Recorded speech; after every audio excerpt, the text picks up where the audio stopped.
Good evening, everyone. Welcome to another live streaming of basic transfer pricing. Our topic tonight are debt versus equity.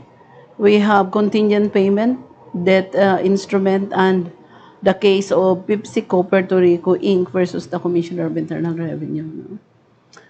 I would like to say thank you po sa ating mga subscribers. Umabot na po tayo ng 1,120 subscribers.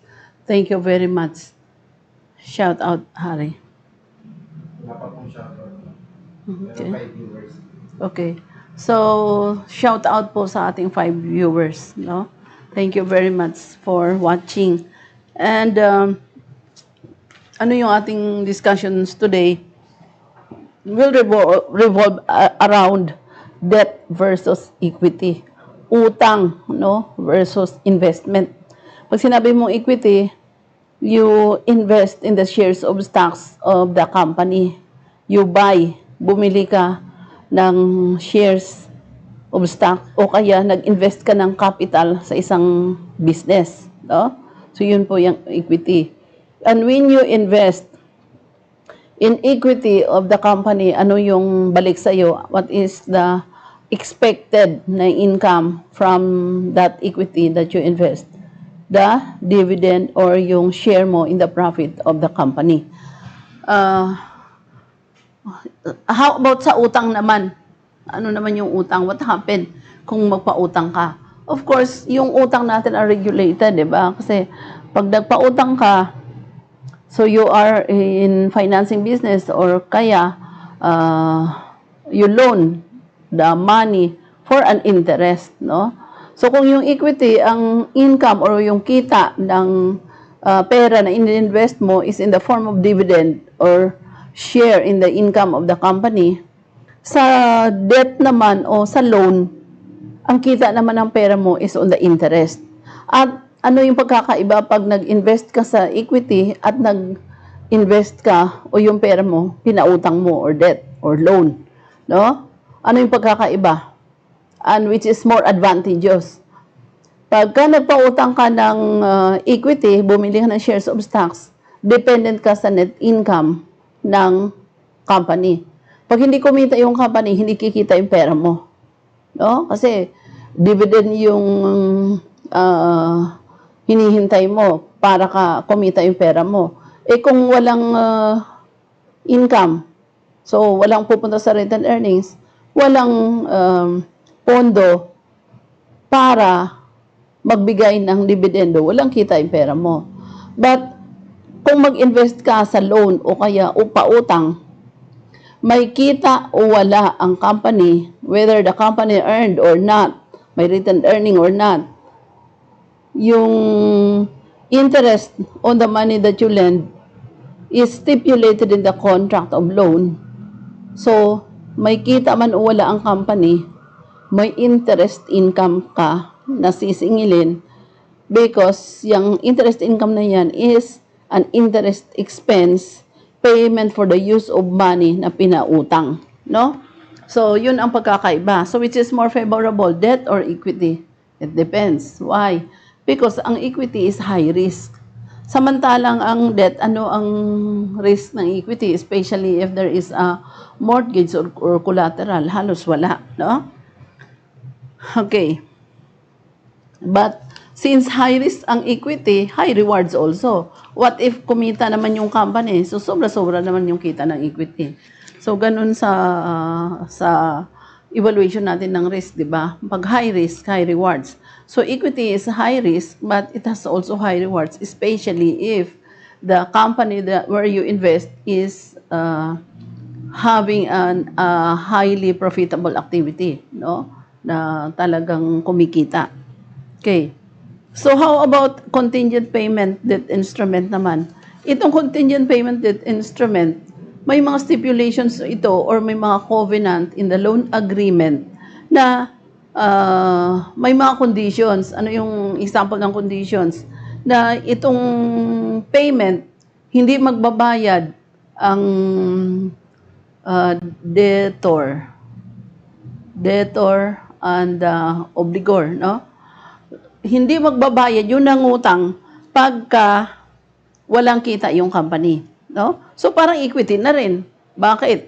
Kasi hindi siya magbabayad ng utang pag walang kita yung company. Ano yung example sa stipulations? Pag ang cash flow ng company is negative, hindi sila magbabayad. No? So yun yung contingent payment debt instrument. Halimbawa, walang kita yung company ngayon, hindi sila magbabayad ng interest. No? So, these cases or these instances or these transactions are explained in the case of Pepsico Puerto Rico Inc. versus Commissioner of Internal Revenue. So, just like Coca-Cola, ang Pepsi-Cola is also well-known brand all over the world, no? Kasi siya yung competitor ng Coca-Cola in the manufacture and selling of drinks, no? Yung soft drinks. But in this case, hindi lang pala soft drinks ang biniventure ng Pepsi Cola, pati rin mga restaurant at saka yung mga manufactured products, no? Okay. So let's now go to the discussion of the case. Mahaba itong case na to. Hindi ko siya matapos siguro in one setting, pero kung i-summarize, then po pwede. But ang constraint naman, if you summarize the case, may skip mo yung mga important na lalo na dito, just like the case ng GlaxoSmithKline, may mga expert opinions dito, may mga experts that were summoned by the court to testify before the court. Kaya, pag may expert witness kasi, ang ganda pakinggan eh. Why? Kasi iba yung point of arguments nila, mas malalim, no? So in this case, the respondent, sino yung respondent dito? The Commissioner of Internal Revenue, at saka yung petitioner, respondent pala dito. Pero silang at one time respondent, no? Kasi ang Pepsi Cola is the petitioner, the Commissioner of Internal Revenue is the respondent. Pareho silang kumuha ng expert advice, no? So pagdating na sa expert advice, yung mga experts advice naman, advisor naman nila or expert witnesses nila, sila naman yung nagpe-present ng kanya-kanyang arguments over the case, no? Kaya maganda. Okay. And there is a tax expert report rendered by those expert witnesses, no? Okay. So, let's start with the background of the case, no? And this case has already been decided, no, by the United States Tax Court. So, hindi pa to Supreme Court. No, United States Tax Court, si Judge Gok, no, ang decide, no? And what are the issues in this case? The issues in this case are may assessment yung yung Commissioner of Internal Revenue on the taxable income, no, deficiency income ng Pepsi Cola and the affiliates for year 1998 hanggang 2002, no? So hanggang 2002 yung assessment nila. And what are the issues? Number one, whether advance agreement, no, issued by PepsiCo's Netherlands subsidiaries to certain PepsiCo domestic subsidiaries and PPR are more appropriately characterized as debt than as equity. No? So anong issue dito? Debt and equity, determination ng debt equity. Si PPR dito is si Pepsico Puerto Rico, no? PPR yung abbreviation niya, no? Siya si PPR. Pepsico Puerto Rico. And then yung another issue, dalawa yung issues nila. If the advance agreements are characterized as debt, no, utang, whether and to what extent payments on the advance agreement constitute original issue discount relating to contingent payment debt instrument under Section 1.1275 of the income tax regulations. So kung utang siya, up to what extent daw yung payment ng advance agreement is original issue discount, no? Parang contingent payment siya ng debt instrument, no? May mga contingent payment na kasi parang may mga special covenant na o kaya agreement dun sa loans, no?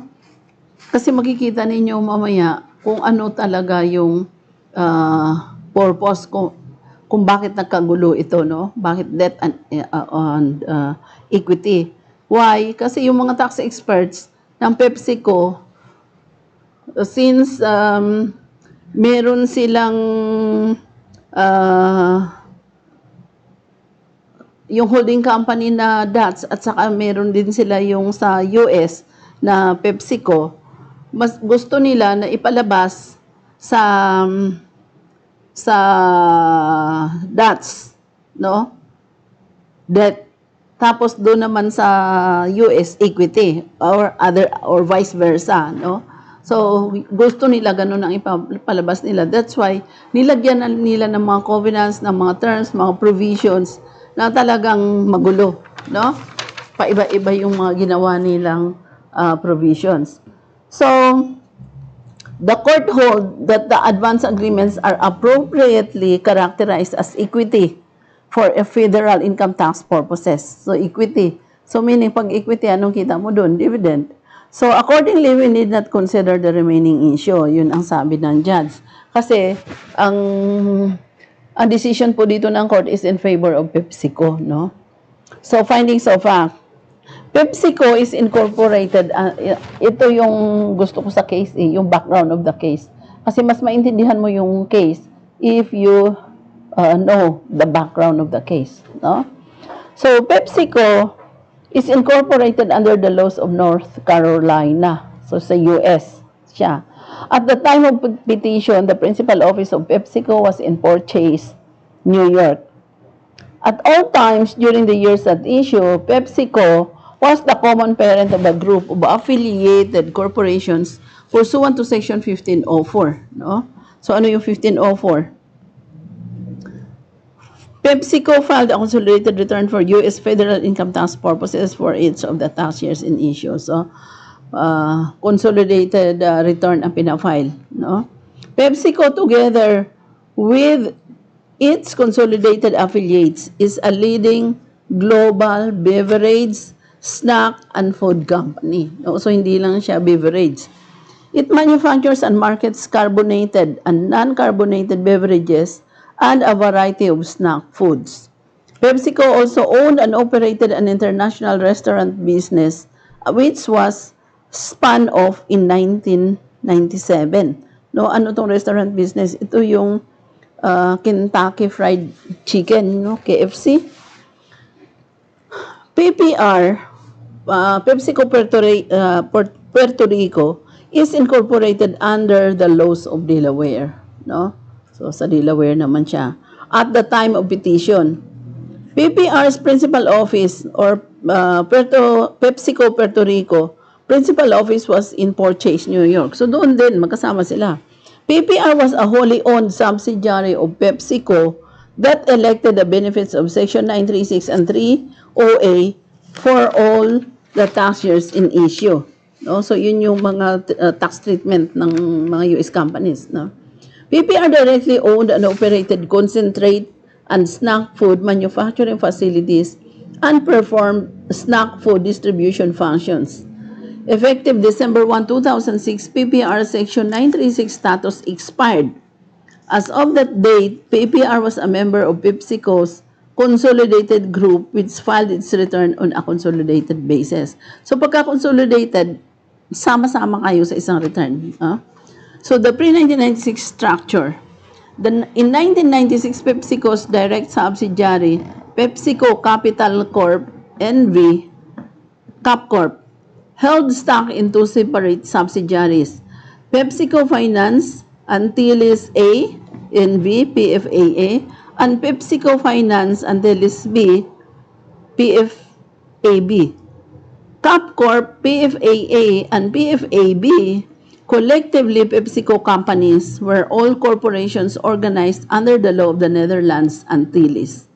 Each with single classes of equity outstanding and all were treated as controlled foreign corporations for U.S. federal income tax purposes. So, saan itong Netherlands Antilles? Ito yung sa malapit sa Caribbean, no? Na lugar, maganda. Okay. So, Eastern Africa siya. Ano ba yun? Antilles, no?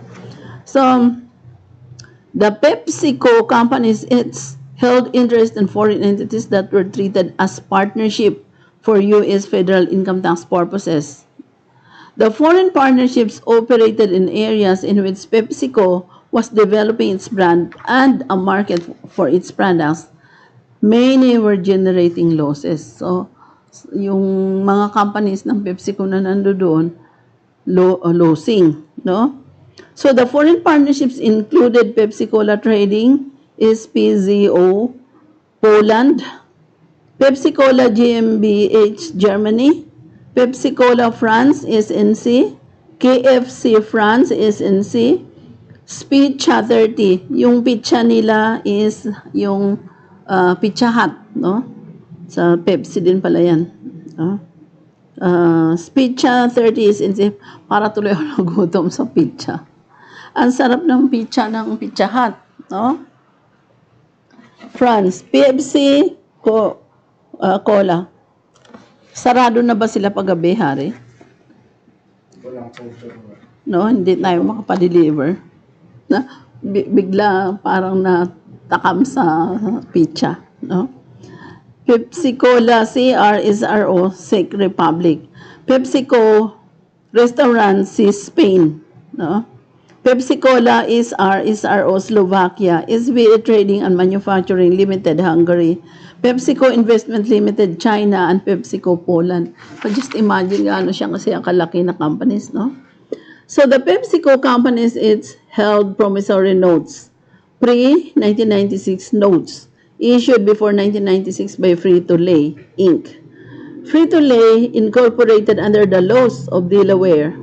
Pepsi-Cola Metropolitan Bottling Company, Inc., Metro Bottling, incorporated under the laws of New Jersey or PepsiCo. The notes were traceable to indebtedness that was originally incurred in the 1980s to finance various business acquisitions and investments. As a result of a large capital ruling, LCR, procured from the Netherlands Antilles Taxing Authority in 1989, any interest payments received by the PepsiCo companies were subject to the de minimis taxation in the Netherlands Antilles, no? Kasi iba din yung taxation sa Netherlands Antilles. Hindi to yung Netherlands na bansa, ha? Netherlands Antilles ito. Payments of interest on the pre-1996 notes were also exempt from U.S. withholding tax under the income tax treaty between the United States and the Netherlands. Then, in effect, ito yung tinatawag na Dutch Treaty, no? Dutch Tax Treaty sa Netherlands. The interest article of which extended to residents of the Netherlands Antilles for those years. Furthermore, deficits of the foreign partnerships reduced the earnings and profits of the PepsiCo companies kasi losing yung partnership, thereby reducing the amount of interest then includable by PepsiCo as subpart F, income under section 95 and 951 and 952.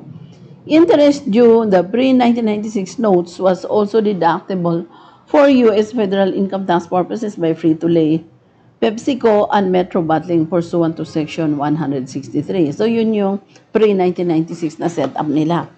So global restructuring.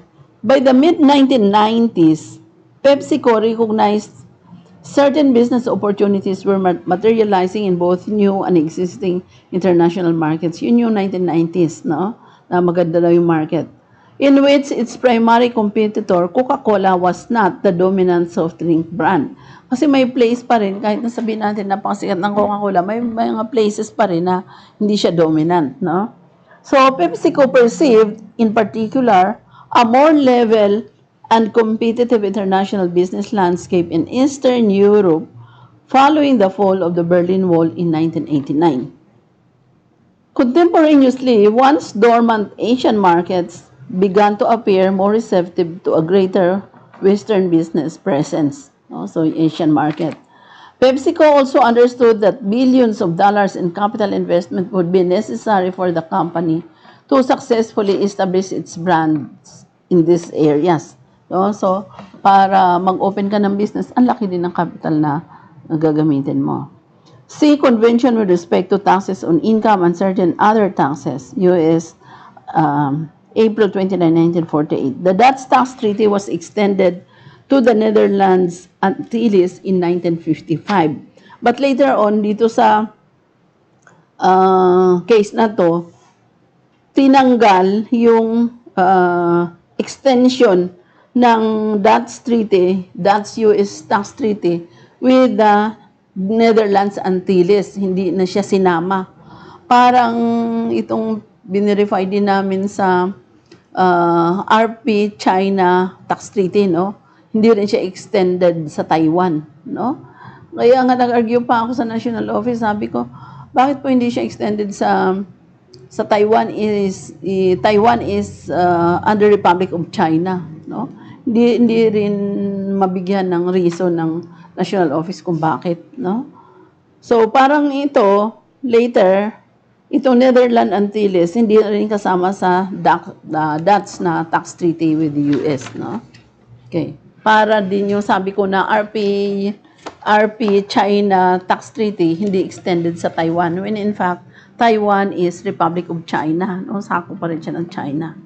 So in October 1995, as PepsiCo began to consider a large-scale investment in these emerging markets, the United States and the Netherlands signed a protocol which amended Article 8 of the Dutch Tax Treaty, terminating its extension to residents of the Netherlands Antilles. So tinanggal na nila yung extension ng tax treaty. So as a result, any interest payments made by free-to-lay PepsiCo or Metro Bottling to the PepsiCo companies pursuant to the pre-1996 notes would become subject to U.S. withholding tax as of September 28, 1996. So, we have discussed na doon sa transfer pricing natin and tax treaties, di ba? We have discussed na doon sa mga tax treaties. So, yung ginagawa ng kanina, nag-discuss naman tayo about treaty shopping, no? So, papaano nangyayari ang treaty, no? Halimbawa, may expansion sa isang country. Pag-aralan muna yan ng mga companies kung mayroon bang tax treaty tayo ang bansa kung nasaan yung head office at saka yung bansa kung saan sila mag-o-open, no? Kasi kung maganda yung tax treaty, then yun ang gagamitin nila na tax rate. So just like in this case, may magandang tax treaty between the Dutch or Netherlands and the US. No? So hindi nagbabayad ng withholding on the interest payment. Biglang wala nang visa yung Dutch treaty sa Antilles, nandoon yung company kung saan nagre-remit ng interest ang sa US, no? So sinubject na ngayon sa withholding tax. Siyempre ang laki niyan, no? Magkano ba ang withholding tax on interest? Sa atin is final tax na 20%, no? That's very big. Okay. PepsiCo, recognizing the unique confluence of both tax and business factors, endeavored to undertake a global restructuring of their international operations. So magkakaroon sila ng restructuring. Ano ba nangyayari sa restructuring? Kasi magkakaroon tayo ng free webinar on that, no? Yung transfer pricing and business restructuring and transfer pricing. No? Ano ba nangyayari during the business restructuring? There are functions that has been changed or may mga provisions dyan or yung mga current setup na binabago na. And of course, anong ina-after? Tax favor. No? So, anong sabi natin? For the savings of the payment of taxes. Okay. A main function of the restructuring, aside from the aforementioned consideration, was for PepsiCo to organize its international holding to allow for a more effective use of overseas earnings and to avoid using cash from the United States to fund its overseas expansion. No? So yun ang purpose ng PepsiCo para daw effective use of earnings, overseas earnings. At saka para hindi na kumuha ng cash sa United States, no? To fund its overseas expansion. So, Protocol amending Article 8 of the 1948 Convention with respect to taxes on income and certain other taxes as applicable to the Netherlands, Antilles, U.S., Netherlands, October 10, 1995 tax treaties. No? So, PepsiCo expected the cash generated by its North American businesses would fund the company's dividend and share purchases. Okay, kasi di ba nag-expand sila, so napakalaki ng kanilang demand for cash. No?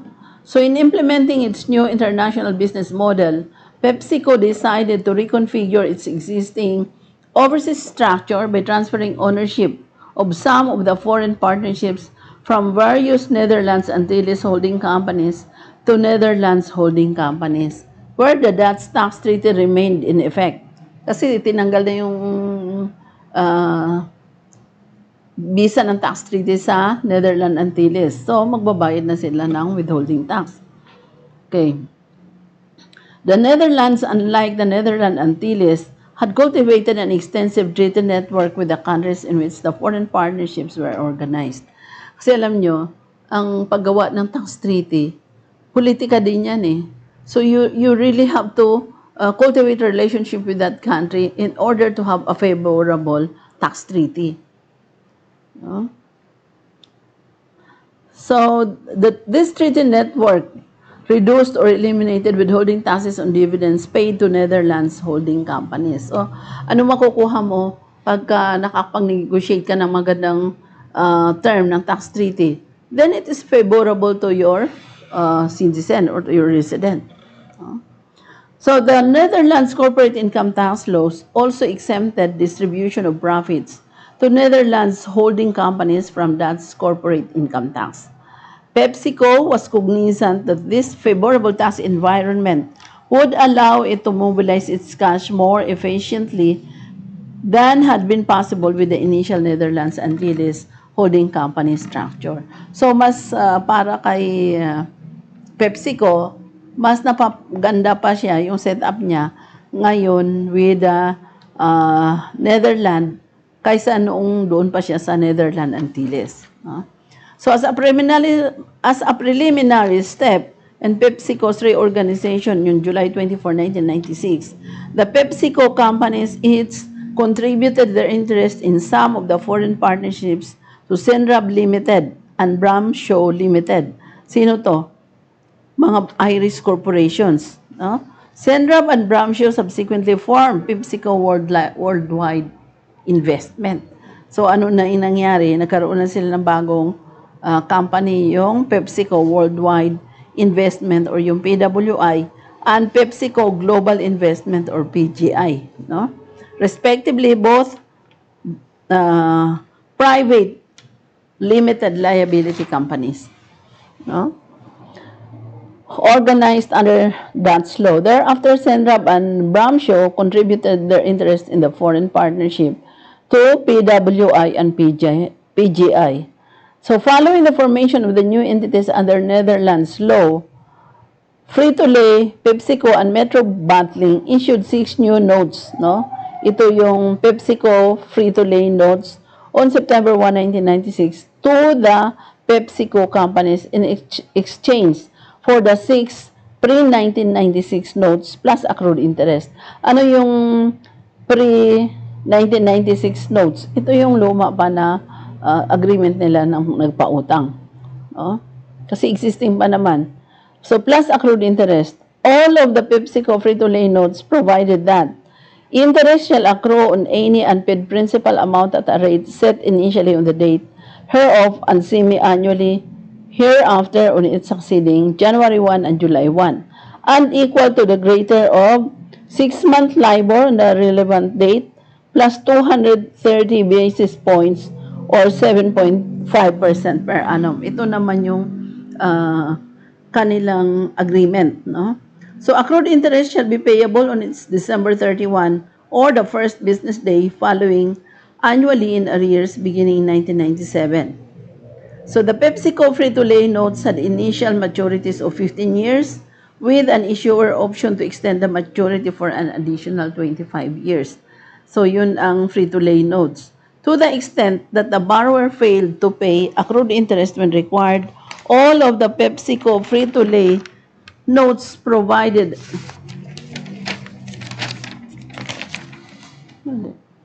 PepsiCo free-to-lay notes provided that the lender had the right to, number one, immediate payment of all unpaid principal and accrued interest. Two, the immediate execution of a new 5-year note or the baby note for the full amount of the accrued or unpaid interest. So, yung mga unpaid interest, pagsama-sama na rin sila, another loan din yun. No? So, the baby notes would thereafter accrued interest according to a separate rate calculations. No? So, CapCorp and PFAB contributed their PepsiCo free-to-lay notes to PFAA. PFAA thereafter transferred all the PepsiCo free-to-lay notes to its indirect subsidiary, Kentucky Fried Chicken International Holdings Inc., yung KFCIH, a Delaware Corporation. So, yun na yung ginawa nilang holding company. The 1996 Advance Agreement. So, on September 27, 1996, KFCIH, ito yung international holding company nila, contributed a portion of the PepsiCo free-to-lay notes having an aggregate principal amount of 1.7 billion and 10,467,257.64 of accrued interest to PGI in exchange for an advance agreement, no? Advance agreement notes having a face amount of 1.7 billion. On the same day, KFCIH contributed the remaining PepsiCo free-to-lay notes having an aggregate principal amount of $88 million, $984,086.92 and 523,368.56 of accrued interest, no? Kanino niya to binayad? To PWI in exchange for an advance agreement. So ano ba tong advance agreement? Is this a debt or an equity? No? So KFCIH2, an advance agreement, and together with the KFCIH1 advance agreement, 1996 advance agreement, having a face amount of $89,507,455. No? So, on October 2, 1997, PepsiCo engaged in the public spin-off of its restaurant business, which included KFCIH. So, as part of the spin-off, KFCIH transferred the 1996 advance agreement to Beverages, Food and Service Industries, Inc., a Delaware corporation and indirect subsidiary of PepsiCo, which continued to hold the 1996 advance agreement throughout the years at issue. No? Okay. So the 1997 advance agreement. Okay. Mga shoutout tayo. Sige, shout out muna. Shoutout po kay Ma'am Kay-Ann Ferrer Okay. from Pangasinan. From Pangasinan. Shout out po sa iyo. Mayan? Kay-Ann Ferrer, no? Sa participant natin siya, di ba? Apo, ma'am. Halos lahat nandito participant. Okay, so thank you very much, no? And you may pose also question, kahit hindi naman dito sa case na we are discussing, pwede po kayo mag-question, no? Ng mga relevant questions nyo tungkol sa transfer pricing, no? Ito, dinidiscuss lang natin because you will learn a lot from the case, no? From the cases. Ano yung pinag-uusapan dito sa case na to? This is all about advance agreement at saka utang ba siya o equity ba siya, no? Kasi dito sa case na to, talagang sinadya nilang guluhin yun.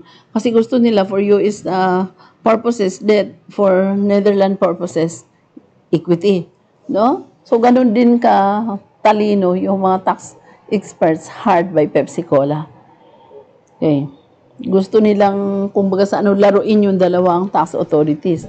Kasi ayaw nila na plain lang yung treatment, no? Kung equity dito sa US, equity din dito sa Netherlands, ayaw nila eh. Gusto nila magkaiba yung treatment. Kaya, ang ginawa nila, ninagyan nila ng iba't ibang feature yung utang, no? Nilagay nila sa advance agreement. Tapos, pwede mo siyang i-treat na equity, pwede mo rin siyang i-treat na debt, no? May mga features siya pareho, no? Sinadya nilang ilagay talaga yon. So, on May 29, 1997, PGI issued an advance agreement, no? So, 1997 advance agreement. And together with the 1996 advance agreement, no? Advance agreement to PPR, Pepsi Puerto Rico, in exchange for separate free-to-lay notes, no? So, initial PPR free-to-lay notes, then held by PPR. The initial PPR free-to-lay notes had been issued in 1994, 1995, and 1996, and had initial terms of 3 to 5 years. As of the exchange date, the aggregate principal amount of the initial PPR free-to-lay notes equaled 1.3 billion, no? Kasi 1,000, million, billion. So, 1.3 billion. The face amount of the 1997 advance agreement. Okay. So, in 1998, one of the initial PPR or Pepsico Puerto Rico free-to-lay notes in the principal amount of 214,084,144 was paid in full, no? So, the maturities of the remaining initial PPR free-to-lay notes were subsequently extended through the issuance of new free-to-lay notes, no? Additional PPR free-to-lay notes, and collectively with the initial free-to-lay notes and the PepsiCo free-to-lay notes, no? So, development of the advance agreement. Ito na. Paano nila develop, no, yung advance agreement? So, PepsiCo sought to effect the global reorganization in a manner that would preserve the tax attributes of the Netherlands Antilles holding company structure before the protocol to the Dutch tax treaty, no? Accordingly, PepsiCo sought to create instruments, the advance agreements, which would be classified partially as debt in the Netherlands and treated as equity in the United States. It was contemplated that the tax treatment of this instrument would preserve the foreign tax benefits achieved by the LCR in the prior Netherlands Antilles structure by reducing PGI's Dutch corporate taxable income from accrued interest from the free-to-lay notes by the amount of interest expense pursuant to the advance agreements. From a U.S.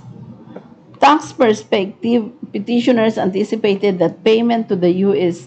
entities pursuant to the advance agreement would be treated as distribution on equity. So, pagka treated siya sa US na distribution on equity, anong treatment sa kanya? Investment, no? Kasi distribution on equity. So, anong ibibigay sa kanya na kita? Dividend, no? So, with earnings and profits of PGI predicted to be drastically reduced or eliminated by the foreign partnerships, losses in the foreseeable future, it appeared unlikely that petitioners would be subject to subpart F income or dividend treatment on distributions. In an effort to secure the desired Dutch treatment of the advance agreement, PepsiCo began the interdependent processes of drafting the instrument and negotiating with the Dutch Revenue Service to procure a tax ruling. So, kumuha na sila ng tax ruling. In 1996, alam ko yung mga Japanese firms, mahilig din sila ng tax ruling. No? So in 1996, the tax ruling process in the Netherlands was generally centralized and formalized on the basis of published model ruling. So taxpayers could also obtain tailor-made ruling for non-standard transactions. However, the model ruling typically provides a framework for ruling negotiations. So in the standard ruling for intra-group financing activities, the Dutch Revenue Service provided that if a Dutch financing company agree to report as net taxable profit for 12 months, percentage spread of the total amount of the funds borrowed and thereafter lent within the group of related entities. The Dutch Revenue Service would agree not to challenge such profit as failing to be at arm's length. So the initial acceptable spread for a tax ruling was 1.8%. Okay. Of the total amount of funds borrowed and subsequently lent, no? Nangutang ka ng funds, tapos pautang mo rin. So the spread decreased as the total amount of funds borrowed and lent increased, no? Varying from 1.8% or to 1.16%, no? So the procurement of a tax ruling was further conditional upon eliminating any currency or creditor's risk for the pertinent Dutch entity.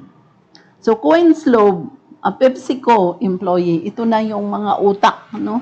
Doon sa kung paano sila gumawa ng mga devices, no? For transfer pricing purposes. So ito si Coinslow is a Pepsico employee and tax manager. O, siya yung tax manager. Excuse me.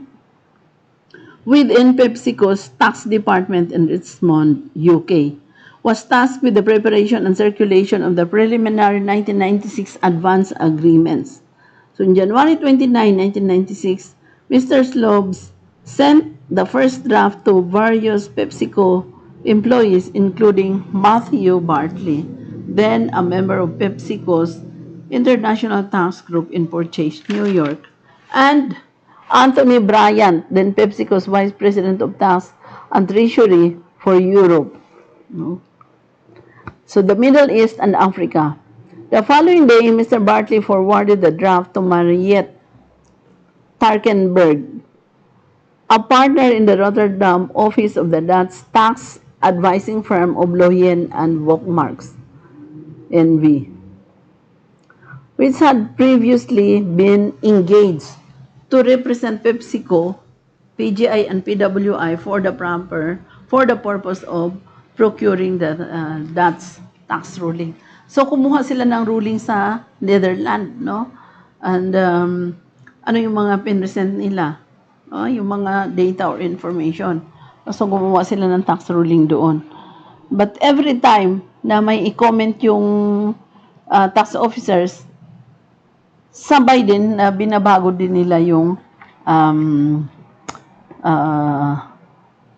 agreement, no? Doon sa loan or equity na ginawa nila. So the preliminary draft was working model and consisted of several possible provisions that PepsiCo management could adopt or discard.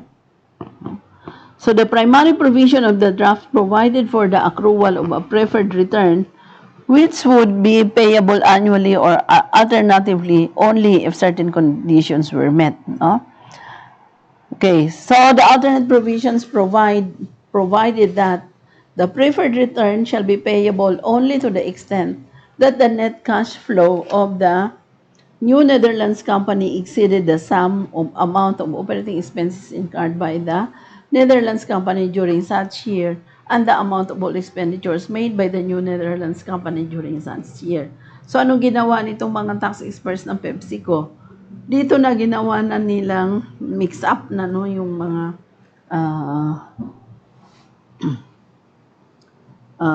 treatment na. So dito na nila inumpisahan, no?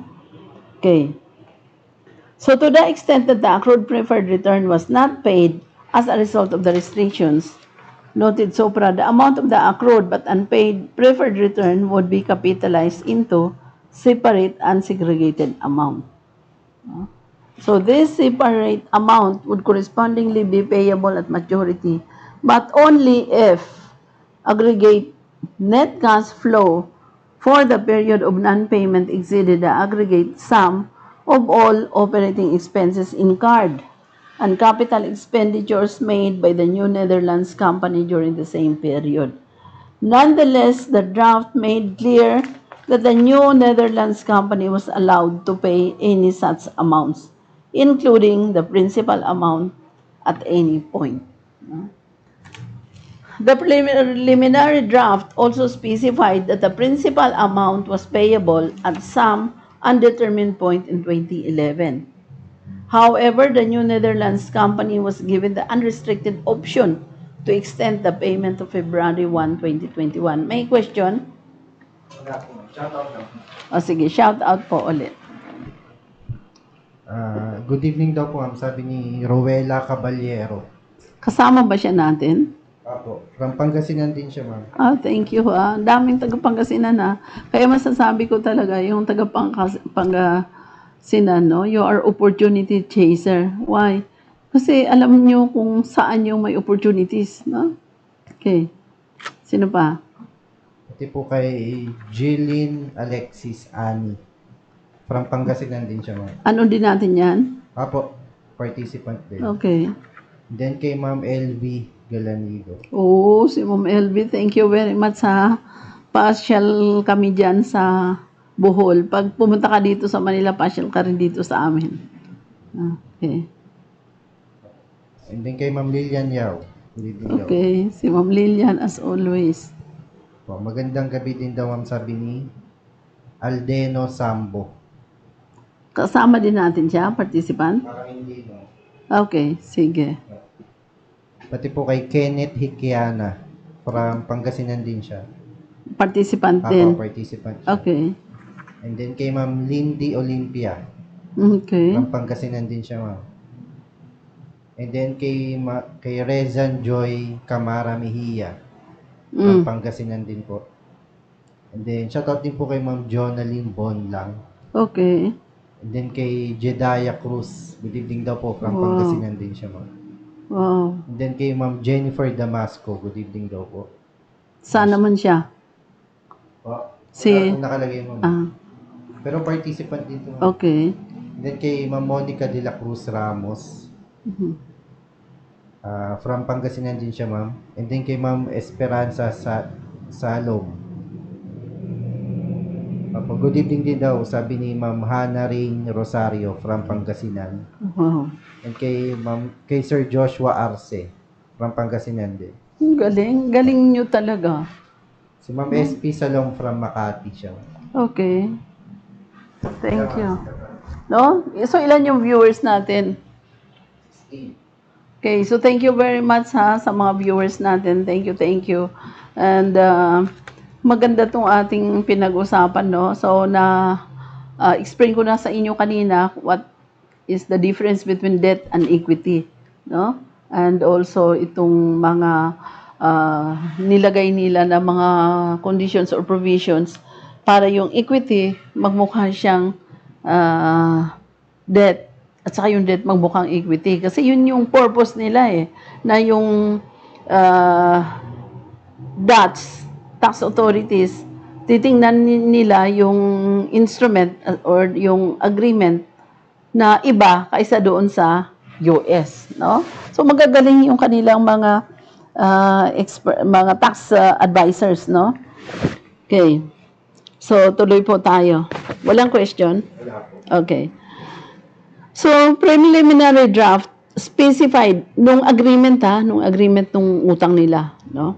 So, preliminary draft also specified that the principal amount was payable at some undetermined point in 2011. Di ba dapat sa pag may agreement ka, dapat specified kung kailan mo bayaran, no? Pero sa kanila, undetermined, pero may year, no? Yung 2011. However, the New Netherlands Company was given the unrestricted option to extend the payment to February 1, 2021, no? So imagine kailan to nangyari. 2012 itong case na to eh. No? So unrestricted option. So sino yung may option? Yung company, no? Na pwede siyang magbayad up to February 1, 2021. Furthermore, the draft explicitly stated that any obligation to pay the principal amount of preferred return would be subordinated to all indebtedness of the New Netherlands company. So following her review of the preliminary draft, Ms. Starkenberg, ito si Mariette Starkenberg, expert din po siya, no? Sa law firm siya nagtatrabaho, no? So, yung mga tax expert ng Pepsico kung baga hiningi nila yung services ni Ms. Starkenberg about this ruling kasi kumuha sila ng advance ruling sa Dutch authority, no? So, Ms. Starkenberg had reservation as to whether it met the criteria for creating a debt instrument under Dutch law. So, yun yung sinasabi ko na pag alam mo yung batas, alam mo how to go around, no?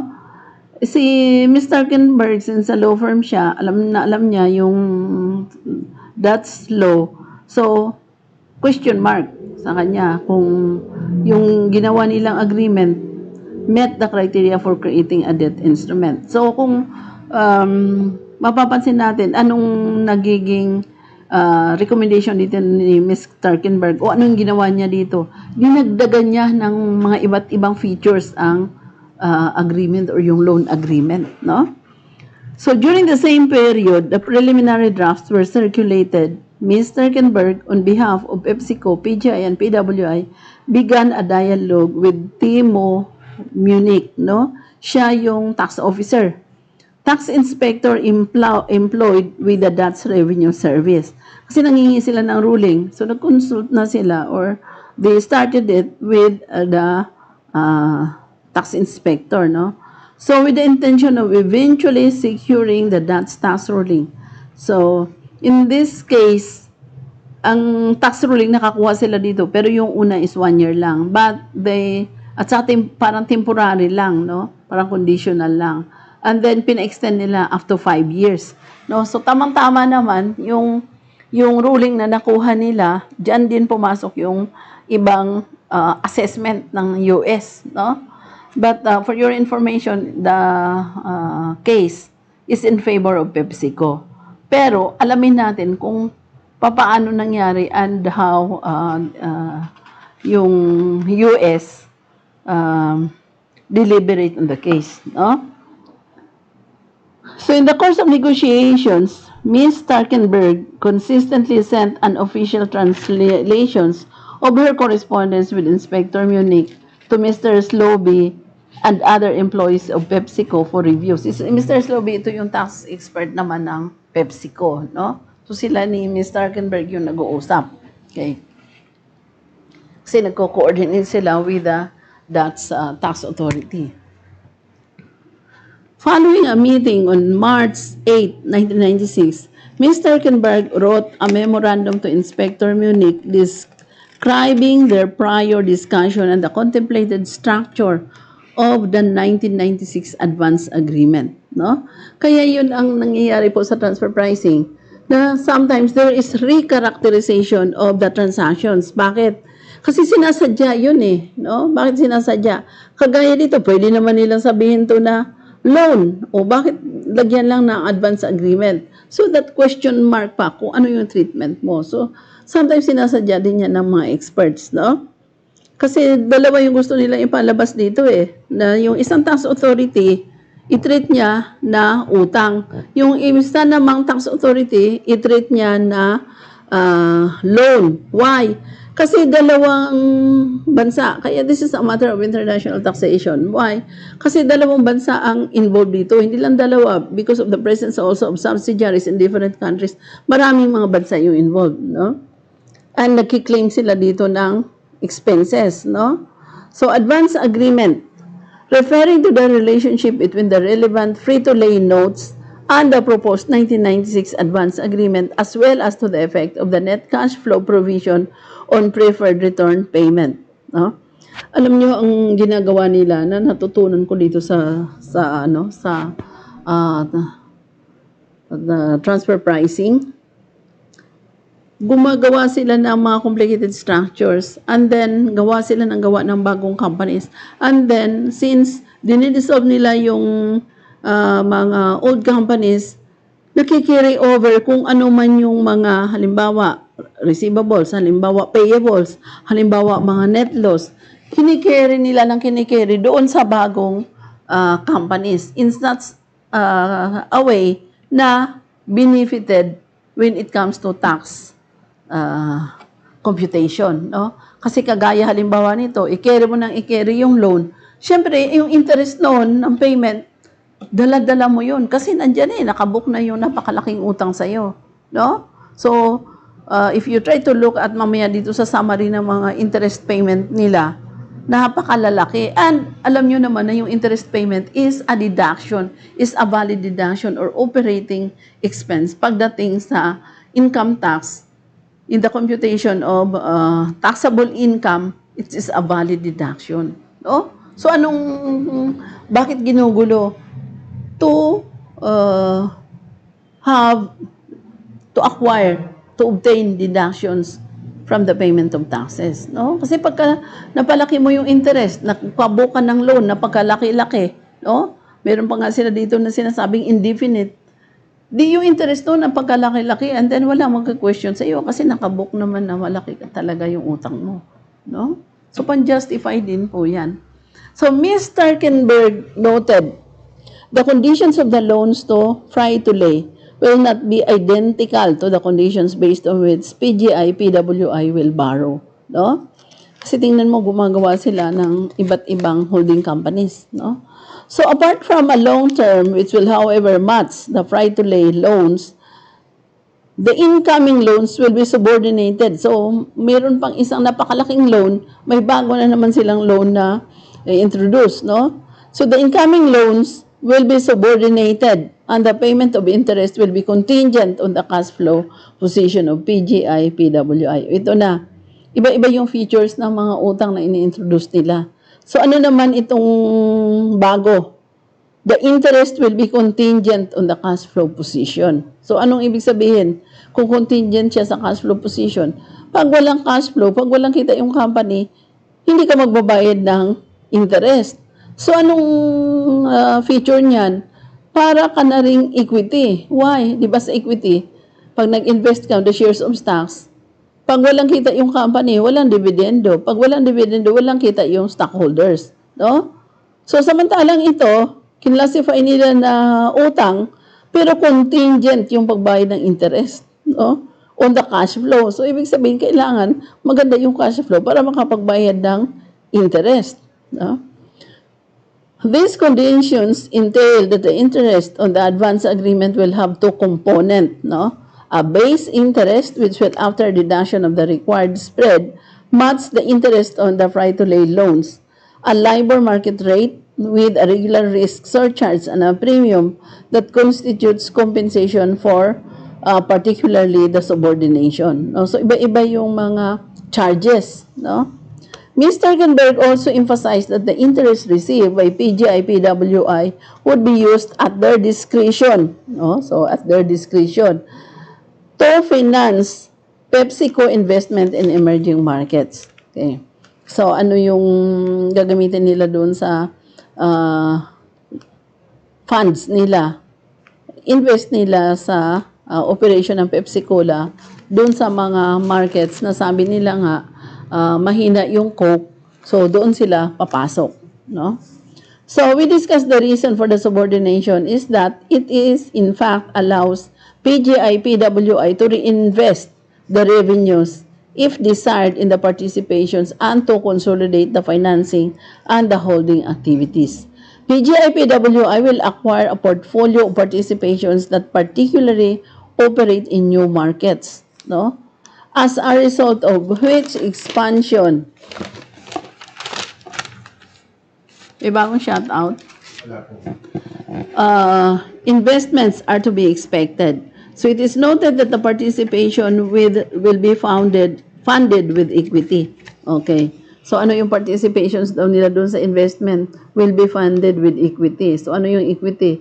Shares of stocks. Bibili ka na ng shares mo doon sa corporation. At trial, ito pa ang sinasabi ko, ha. Halimbawa, transfer pricing analyst ka, gumawa ka ng transfer pricing analysis mo. Later on, itong mga experts, makita natin yung mga tax experts ng Pepsico, pinatawag sila lahat ng court, no? So, including itong si Ms. Tarkenberg, na siya yung nagpa-follow up ng ruling sa DATS Tax Authority, no? So, at trial na to, during the proceeding ng court, Ms. Tarkenberg clarified that the final sentence in the excerpt.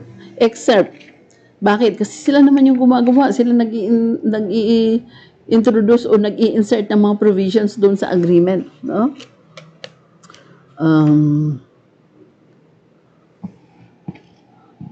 Excerpt was drafted to indicate the PGI-PWI would use free-to-lay note interest to make capital contributions to foreign subsidiaries. So, yan ang explanations niya. No? Yung capital contributions to foreign subsidiaries. Sino ang gagawa nun? Si PGI at saka PWI. Kasi ito si PGI at saka si PWI, mga holding companies to. No? So, on April 24, 1996, Mr. Bartley sent Ms. Starkenberg 2 new draft versions of the 1990 Advance Agreement, no? Labeled itong MTAA DBV at saka MTAUD BVB, no? Respectively. Okay, so yung A version modified the net cash flow definition to include all interest payments received by the company from related parties during such year. So lahat daw na interest payment received, no? So in a cover letter accompanying the drafts, Mr. Bartley emphasized that the net cash flow definition in the A version is intended to provide the link between free-to-lay interest payments made to PGI and payments to KFC-IH. Si KFC holding company din to, another holding company, pero related lang sila. No? So this link is intentionally non-specific to avoid giving the IRS any hook on which to hang a straight look through argument. So sinadya nila talaga, no, na hindi nila kinaklasify ng maayos yung transactions para hindi daw mabigyan yung IRS ng hook on what to hang a straight look through argument. No? Kasi ang gusto nila na equity or debt. No? Doon sa dalawa na yun, kung ano yung gusto nila doon na treatment yung IRS. No? So while expressing acceptance of the net cash flow definitions provided in A, Mr. Bartley noted that PepsiCo would prefer to use U, which creates no express link, no, between the free-to-lay loans and the 1996 advance agreement. Itong loan at saka yung advance agreement, pareho lang tong utang, kaya nag-earn to ng interest, no? So the U version did not specifically define net cash flow, but simply indicated that it would not include any equity contribution, loans, or other capital investment received by the company, no? So, ano yung mga equity contributions? Yung sa shares of stocks. So, in May 7, 1996, facsimile, Mr. Bartley provided Ms. Starkenberg with a subsequent draft of the 1996 Advance Agreement, which included a further refinement of the definition of net cash flow. The revised version provided that at the same time, the amount of net cash flow for purposes of that sentence shall in no event be less than the aggregate amount of all interest payment received by the company from related parties during such year. So 2 days later, Ms. Starkenberg formally submitted PepsiCo's tax ruling request to the Dutch Revenue Service. So ito na-finalize na nila. Kasi di ba yung agreement, yung advance agreement, nilagyan na nila ng kung ano-ano mga provisions. So, sinabit na nila ngayon doon sa Tax Authority kasi nanghihingi sila ng advance ruling on the treatment of the advance agreement. No? Kung ano ba yung tax na dapat bayaran doon. So, in the letter representing Pepsico's formal request, Ms. Starkenberg reiterated that the actual payment of the base interest, itong sinasabi niya dito, ibang conditions na naman to. Wala to doon sa dati, no? Kasi parang nire-refine yung mga provisions ng advance agreement so that papasa siya, bibigyan siya ng ruling ng Tax Authority, no? So, ano namang sabi niya dito? The actual payment of the base interest and premium is dependent on the cash flow of PGI, PWI. Cash flow is defined in the agreement contrary to our previous discussions. Ayan, may bago na, no? So, iba na ibig sabihin daw ng cash flow. It is not the intention that this income is reinvested in the participation. The cash flow definition in the agreement underlines this. Separate financing will be sought for such additional investment. Okay. So, anong sabi niya? Yung cash flow determination daw, hindi na, may sinabi siya nung una na pinabulaan na niya yung ngayon at ang sabi niya, separate financing will be sought for such additional investment kung meron. No? So, in further describing the cash flow limitation, the request noted that the loan condition of the fry-to-lay advances contain an incentive for fry-to-lay to actually pay interest. No? So, yung fry-to-lay advances, ano yun? Babayad ng interest. So, ano yun? Utang. Deferral of payment incurs high interest expenses and is also limited in time. No? 5 years lang. Kasi nga, itong ginawa nila ng mga advances, mga advance agreement, matatagal po ito. Why? Kasi anticipate mo na natatagal siya, kasi malalaki yung amount involved. So, tatagal siya. Yung kanilang benefits on the interest claim, nandiyan pa rin. No? So, deferral of payment incurs high interest expenses and is also limited in time or 5 years. So, on June 11, 1996, Inspector Munich and sent Ms. Starkenberg a letter approving the tax ruling. No? So, na-approve yung tax ruling. So, ibig sabihin talagang magagaling sila. No? Saan ito? Sa Netherlands. The ruling was, however, conditioned on the 1996 advance agreement, no? Operating on conformity with Inspector Munich's interpretation of its terms. So, binigyan sila pero ano lang, parang conditional lang. No? Ano sabi ni Munich dito? The exact application of the cash flow restriction on the payment of interest cannot be determined by me. Ano yung restriction in the payment of interest? No? Kasi determine mo na yung interest payment. So together, we have concluded that the interest payable should at least equal to the interest received on the loans receivable from fry-to-lay. No? So this applies also or should apply also to the capitalized base interest in the forms of capitalized base PR amount. No?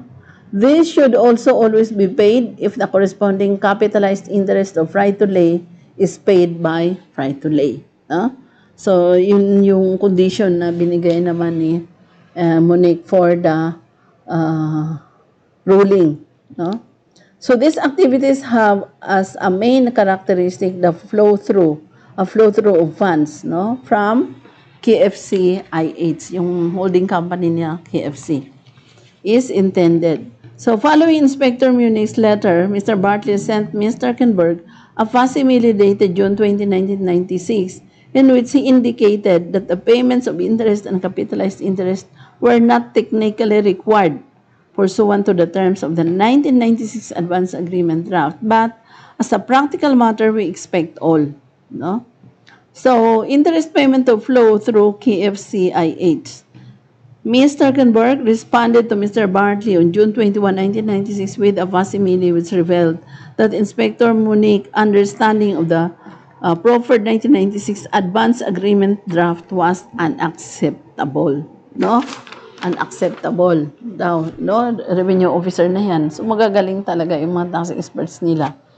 So, in this letter, Inspector Luni clearly states that he is still not convinced that the cash flow definition would have the flow-through result that he is looking for.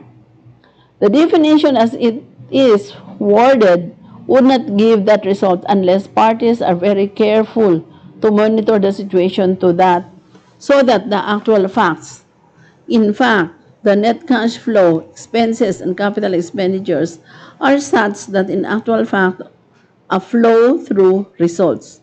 For obvious reasons, we cannot accommodate him. The ultimate test is going to be the actual event as they are going to occur in the future. No? So that indeed, payments are going to be made as though a back-to-back arrangement existed. If we were to insert that only some portion of the fixed component may be paid, I expect serious opposition. So under this same factual test, we will have to ensure that operating expenses will not prevent the payment of interest. No? Kasi yung mga una nilang parang provision, nagsasabi doon na pag walang cash flow arising from the existence of the yung cash over the operating expenses, hindi sila magbabayad. So, tinanggal nila doon sa next nila na agreement, no? So, this same factual test, we will have to ensure that operating expenses will not prevent the payment of interest, no? So, kahit wala kang cash flow, may payment talaga ng interest. So, I have always understood that the financing arrangement does not intend to export funds from the U.S. and that you would therefore indeed always use every dollar received from Frito-Lay toward payment to KFC IH. No? So, reinvestment. Lahat daw ng nare-receive niya na pera from Frito-Lay should be ibabayad din kay KFC na holding company. So 2 days later, on June 23, 1996, Mr. Bartes, same Mr. Arkenberg, another facsimile, clarifying that PGIPWI would make preferred return payment to KFCIH, notwithstanding the terms of the 1996 advance agreement. No? Okay. So, yun po yung mga deliberations na nila dito sa court. No? So, tingnan natin kung paano nag-decide yung court. No? Kasi, deliberations na lang yun, and during the deliberations, they hire expert witnesses, no? And then both expert witnesses presented their own version. No? So, anong sabi ng court dito? Okay. Anong sabi natin panalo ang Pepsico dito, pero ano yung reason ng court bakit niya pinapanalo yung Pepsi, no? So, opinion, the principal issue in these cases concerns the appropriate characterization of the advance agreement. Anong appropriate characterizations? Ano ba talaga yung feature ng advance agreement? Debt ba siya o equity? Utang ba talaga siya o equity? Kaya nga appropriate characterization, dalawa lang eh. Utang ba siya or equity? No? So, respondent generally asserts that the substance of the transactions revealed primarily through petitioner's dialogue with the Dutch Revenue Service Authority during negotiations to secure a Dutch ruling, evidence petitioner's clear intentions in structuring the advance agreements, and concomitantly underscored that the instruments manifest a creditor-debtor arrangement. So, anong creditor-debtor arrangement? Pautang. So, hindi raw pautang. Petitioners dispute that characterization, insisting that the form of the advance agreement comports with their substance and that when correspondence between petitioners and Dutch Revenue Service is considered in the light of relevant testimony adduced at trial. So it leads to the unequivocal conclusion that the advance agreements are legitimate equity. So anong sabi ng korte? Equity, ibig sabihin yan, investment mo yan sa company. which is ganun naman talaga, no? Kasi puro sila related parties eh. So, the advance agreement are legitimate equity, no? So, instruments for federal income tax purposes, we find petitioner's argument to be more persuasive. So, ano sabi niya?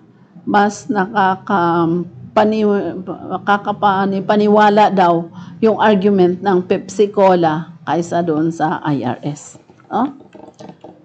So, burden of proof.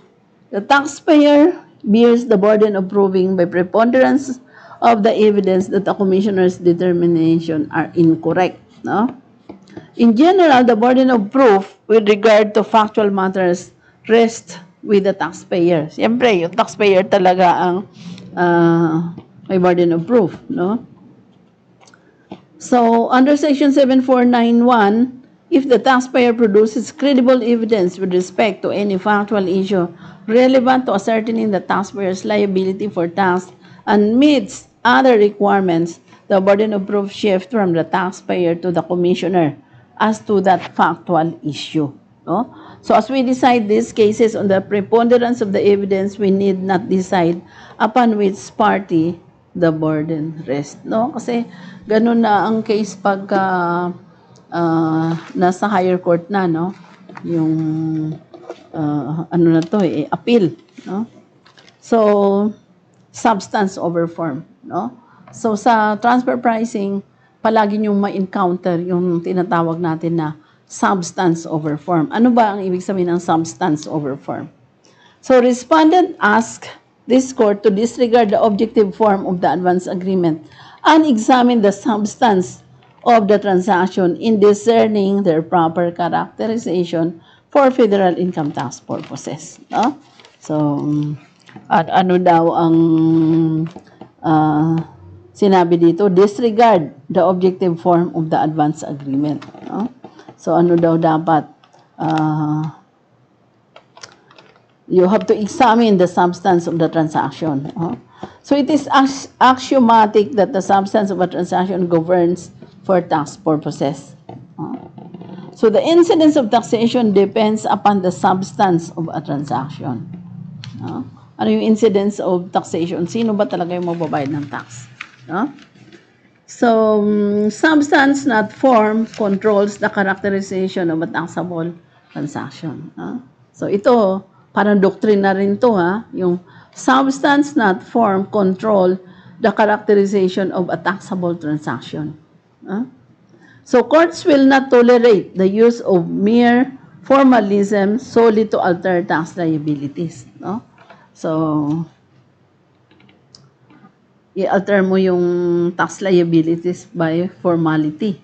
No? The substance of the transaction is controlling, not the form. No? Kahit saan naman pag sinabi mo substance over form, ano yung magpiprevail? The substance, hindi yung form. No? In which it is cast or described. This principle is equally applicable in debt versus equity inquiries. No? So,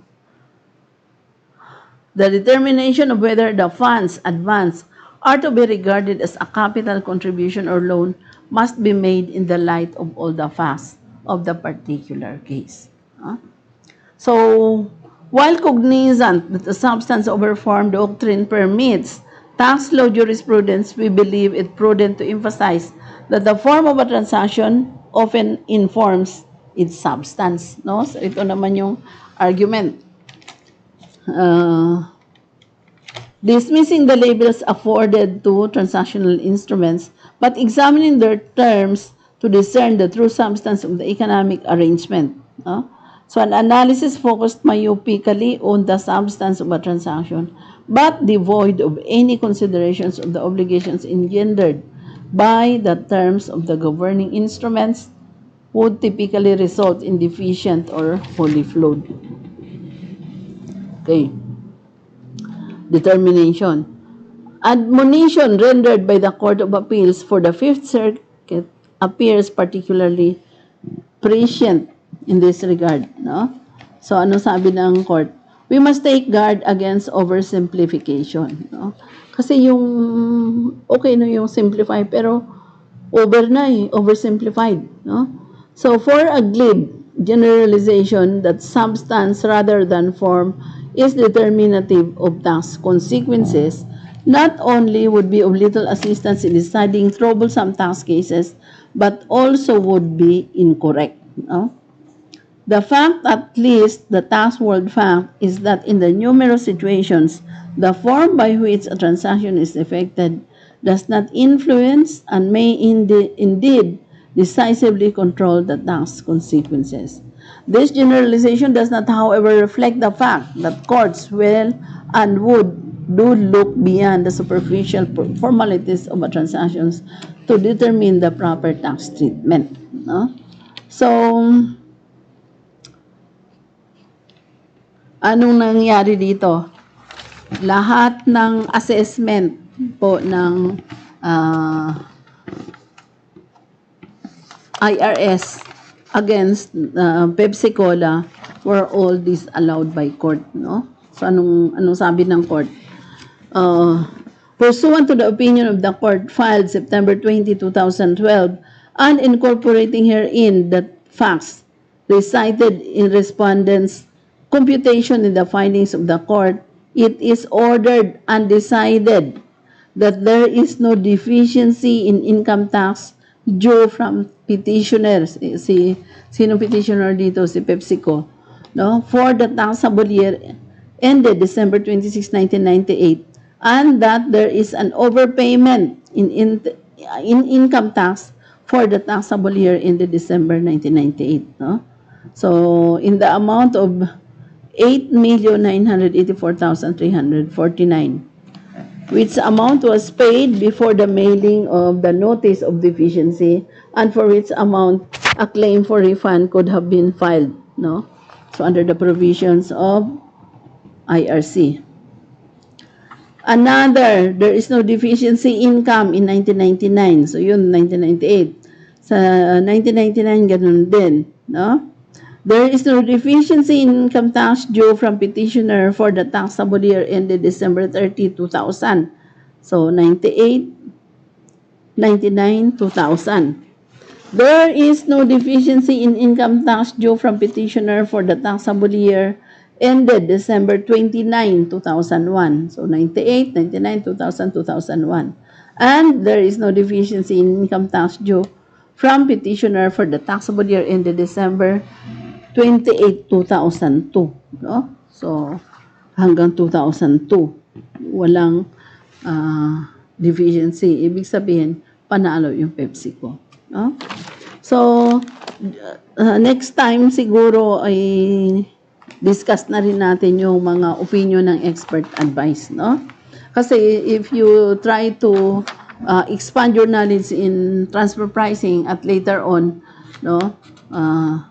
Siguro July, August, or September pa po kami mag-o-offer ng 2 weeks na webinar on certificate and transfer pricing, no? Gagawin na natin 2 weeks, and then magbigay na tayo ng mga readings na marami, no? And how much is the fee nung 2 weeks po namin na certificate program in transfer pricing? Hari, magbigay tayo ng info on the certificate of program in transfer pricing dito sa YouTube channel natin, no? Para kung merong mag-avail dun sa certificate program that is a 2 weeks na webinar, 4 hours a day, and then meron siyang comprehensive examination, and then meron siyang parang thesis, no? Para mabigyan kayo ng certificate as transfer pricing analyst, no? So, certificate program. And yung discussion natin on this case, no, yung Pepsico versus the Commissioner of Internal Revenue, i-discuss pa natin to ulit next live streaming natin, which is on Monday, no, kasi Wednesday ngayon. So, our live streaming for basic transfer pricing is every Monday and Wednesday And for tax training, our live streaming is every Tuesday and Thursday. So bukas live streaming din tayo pero sa tax training. And it's the same time, no? 8 o'clock.